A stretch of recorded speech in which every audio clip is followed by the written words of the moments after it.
Darsni boshlaymizmi bolalar? Hamma tayyormi? Davlat hokimiyati qanday tashkil etilishini, Oliy Majlis qanday ishlashini tushunyapsiz-a? Biz hozir Adolatxon, sen nega jimsan? Xayol suryapsanmi?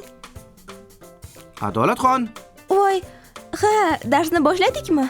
Uzr, men muhim narsa haqida o'ylayotgandim. Nima ekan u muhim narsa? Qani, biz ham bilaylikchi. Qonunchilikka taklif bermoqchiman. Oho, haligi, bilasanmi, bu ish bilan shug'ullanadigan o'zi... Bilaman. Bu ish bilan shug'ullanadigan odamlar bor. Lekin oddiy odamlar ham qonunchilikka taklif berishi mumkin. Bu haqida Konstitutsiyamizning 98-moddasida yozilgan. Ha, albatta. Xo'sh, taklifing nimadan iborat? Bir narsa meni ko'pdan beri o'ylantiradi. Maktabda darsdan keyingi to'garaklarni majburiy qilish kerak. Nega endi? Shunda ko'proq narsa o'rganardik. Menimcha, bunga hamma bolalar ham moslasha olmaydi. Ko'pchiligi charchab qoladi. Keyin qorni ochadi. Mittivoy, bormisan? Ovozing ham chiqmaydi-ye. Biz bu yerda muhim narsalarni hal qilyapmiz. Sen ovqat haqida gapirilganda qo'shilib tursang bo'ldi, Mittivoy. Mayli, bu taklifni hali yaxshiroq o'ylab ko'rish kerak ekan shekilli. Ha, keyin sen taklif kirita olishing uchun 18 yoshga to'lgan bo'lishing kerak. Ya'ni saylov huquqiga ega bo'lishing hamda xuddi shunday saylov huquqiga ega bo'lgan 100 ming kishining roziligini olishing kerak. Buning uchun qancha vaqt va kuch kerak?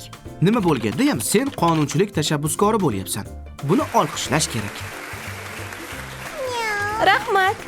Qonunchilik tashabbusi huquqiga, ya'ni xuddi Adolatxon maktabda o'quvchilar yaxshiroq o'qishi, bilimliroq bo'lishi uchun o'ylaganidek, mamlakatni rivojlantirish uchun ham loyihalar tayyorlashga Prezident, Qoraqalpog'iston Yuqori Kengashi, Qonunchilik palatasidagi deputatlarimiz va hukumatimiz ega. Yana Konstitutsiyaviy sud, Oliy sud, Bosh prokuratura ham o'z vakolatlari doirasida qonunchilikka takliflarni berishlari mumkin. Ya'ni ular o'z faoliyati doirasida qandaydir o'zgarishlar qilish masalasida loyihalar ishlab chiqishadi. Yana Oliy Majlis Senati, Ombudsman, Markaziy saylov komissiyasi ham qonunchilik tashabbuskorlari bo'lishi mumkin. Markaziy saylov komissiyasi davlatimizda bo'lib o'tadigan prezident hamda deputatlar saylovlarini tashkillashtiradi. Ular saylovlarni o'tkazish borasida takliflar berishlari mumkin. Ombudsman kimligini bilsangiz kerak do'stlar. Uyda nimadir muammo bo'lsa, bizning himoyamizga darrov kim yetib keladi? Buvijonimda albatta. Xuddi shunday davlatda ham Ombudsman inson huquqlarini himoya qiluvchi Oliy Majlisdagi vakilimizdir. Agar kimningdir birorta tashkilotda, idora yoki boshqa joyda huquqlari buzilsa, Ombudsmanga murojaat qilishi mumkin. Ombudsman hamma joyda inson huquqlariga rioya qilinyaptimi, yo'qmi, buni nazorat qilib boradi. Yana bolalar huquqlarini himoya qiluvchi ombudsman ham bor. Odilbek, xo'p, bu amakilar, opalar takliflar, loyihalarni tayyorlashdi. Keyin nima bo'ladi? Endi bular qanday amalga oshadi? Qachon bu qonunga aylanadi? Yuqorida Oliy Majlisning Qonunchilik palatasi haqida gaplashgandik. Esingizdadir, do'stlar? Barcha loyihalar va takliflar Qonunchilik palatasiga kiritiladi. U yerda muhokama qilinib, ma'qul bo'lsa, amalga oshirish uchun qonun qabul qilishadi.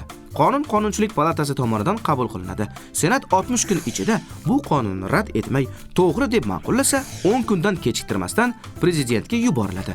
Prezident esa 60 kun ichida qonunni imzolaydi. Agar qonunning loyihasi qabul qilinmay rad etilsa-chi, nima bo'ladi? Qonunchilik palatasiga yana qaytarib yuboriladi va bu loyiha yana qayta ko'rib chiqilishi mumkin.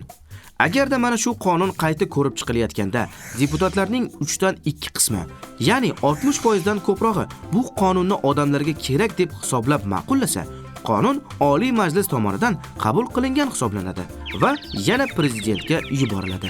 Prezident esa agar e'tirozlari bo'lsa, bu qonunning kamchiliklari borligi uchun yana Oliy Majlisga qaytarib yuborishga haqli.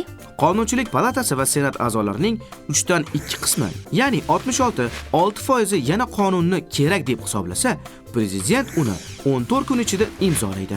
Keyin rasmiy manbalarda e'lon qilinsa, ana undan keyin hamma amal qilish kerak bo'lgan yuridik kuchga ega bo'ladi. Qabul qilingan qonunlar hayotimizda qo'llanilishi uchun ular albatta e'lon qilinishi kerak. Masalan, qonunchilik ma'lumotlari milliy bazasi bo'lgan lex.uz saytida siz mamlakatimizda qabul qilingan hamma qonun hujjatlari bilan bemalol tanishasiz. Konstitutsiyani ham u yerda o'qishingiz mumkin. Demak, ana shunda qonunga aylanar ekanda. Bu xuddi oilada biror muhim qaror qabul qilinayotganda ota-onalarimizning, bobo-buvilarimiz, tog'a-amakilarimiz bilan uzoq maslahatlashib, keyin bir to'xtamga kelishlariga o'xshar ekan. Ha, to'g'ri. Dadamni ish joylari o'zgarib, bizni qaysi maktabda o'qishimizni qanday uzoq muhokama qilingani esingdami? Buni Mittivoy ham yaxshi eslaydi. Ha, maslahatlashuv juda uzoq davom etganda. To'g'rimi, Mittivoy?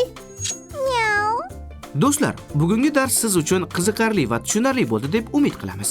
Qonunlar qanday qabul qilinishini yana ham yaxshiroq tushunib olishingiz uchun imkon bo'lsa, videoni yana qayta tomosha qiling. Ko'rishguncha azizlar. Ko'rishguncha.